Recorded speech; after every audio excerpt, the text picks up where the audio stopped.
ಯಾಕೆ ಈಗ ಅಂತ ಮಣ್ಣಿನ ಹೇಳಿದ್ರೆ ವಿಚಾರಕ್ಕೆ ಒಳಗಡೆ ಬರೋದಾದ್ರೆ ಸರ್, ಅಂದ್ರೆ ಸೌಜನ್ಯಾಳ ವಜೈನಾದಲ್ಲಿ ಸಿಕ್ಕ ಮಣ್ಣು ಹಾಗೆ ಆ ಜಾಗದಲ್ಲಿ ಇದ್ದ ಮಣ್ಣು ಮ್ಯಾಚ್ ಆಯ್ತು ಅಂತ ಹೇಳಿ ಉಲ್ಲೇಖ ಇದೆ. ಹೌದು. ಬಟ್ ಇದೇ ಮಣ್ಣು ಸಂತೋಷ್ ರಾವ್ನ ಬಟ್ಟೆಯಲ್ಲಿ ಇತ್ತು ಅನ್ನೋದಕ್ಕೆ ಉಲ್ಲೇಖಗಳಿಲ್ಲ. ಇದನ್ನು ಕೂಡ ಟ್ರಯಲ್ ಸಂದರ್ಭದಲ್ಲಿ ಉಲ್ಲೇಖ ಮಾಡಲಾಗಿದೆ.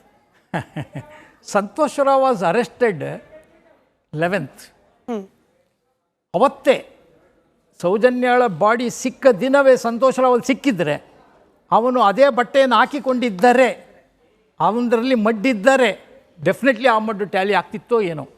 ಇವನು 2 ದಿನ ಆದಮೇಲೆ ಇದರಲ್ಲಿ ಬಾಹುಬಲಿ ಬೆಟ್ಟದಲ್ಲಿ ಅರೆಸ್ಟ್ ಆಗ್ತಾನೆ.